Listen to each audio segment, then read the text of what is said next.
जिसमें सोवियत का मतलब होता है जो नियम और कानून बनाए, सोशलिस्ट यानी समाजवादी विचारधारा के लोग, जो रिपब्लिक थे यानी गणराज्य। तो इन 15 गणराज्यों का एक ऐसा समूह जो समाजवादी विचारधारा के साथ अपने बनाए नियम कानून से चलता था, जिसे यूएसएसआर कहते थे। तो जब प्रथम विश्व युद्ध शुरू था साल 1917 में, तब इसी रूसी साम्राज्य का राजा जार निकोलस था। इस पूरे भाग पर जार निकोलस का शासन था, जो प्रथम विश्व युद्ध में शामिल हुआ था।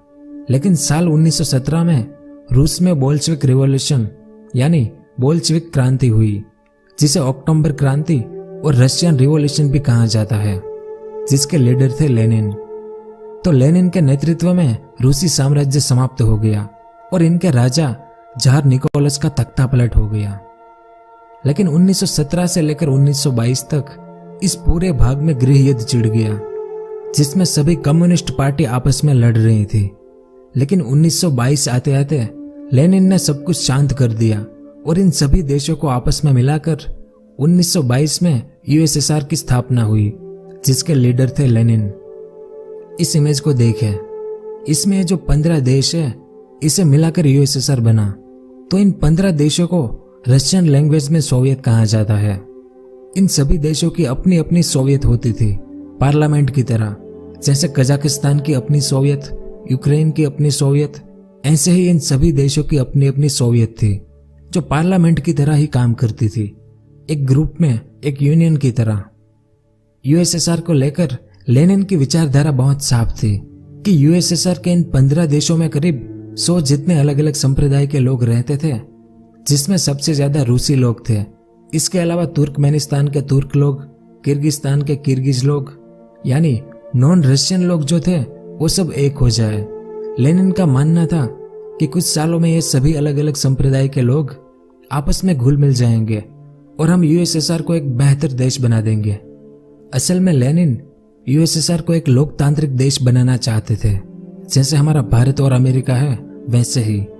लेकिन इससे पहले ही साल 1924 में लेनिन की मौत हो गई और यूएसएसआर की सत्ता संभाली जोसेफ स्टालिन ने।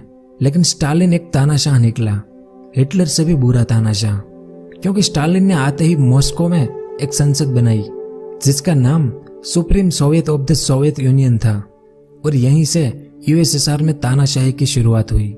स्टालिन ने यूएसएसआर में वन पार्टी रूल लागू किया, यानी एक पार्टी ही काम करेगी, कम्युनिस्ट पार्टी। दूसरी कोई पार्टी नहीं बनेगी और ना ही कोई दूसरी पार्टी बना सकता है। मॉस्को में इस सुप्रीम सोवियत बनने के बाद पूरे यूएसएसआर का पावर स्टालिन ने अपने हाथ में ले लिया।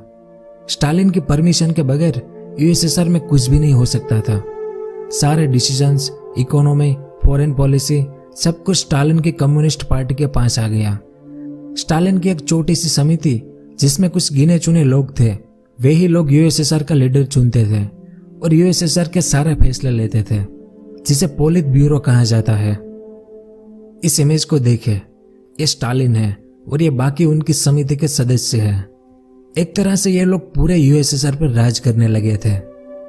लेकिन इस दौरान यूएसएसआर ने कुछ अच्छे काम भी किए, जैसे 5 ईयर प्लान की योजनाएं, यानी 5 वर्षीय योजनाएं दुनिया में सबसे पहले यूएसएसआर ने शुरू की थी साल 1928 में, जिसमें शुरुआत में यूएसएसआर बहुत सफल भी हुआ और उनकी सफलता को देखकर दुनिया के बाकी देशों ने भी उनकी 5 वर्ष योजनाओं की कॉपी करना शुरू कर दिया और जिसमें हमारा भारत भी आज शामिल है। और दुनिया के ज्यादातर लोकतांत्रिक देशों में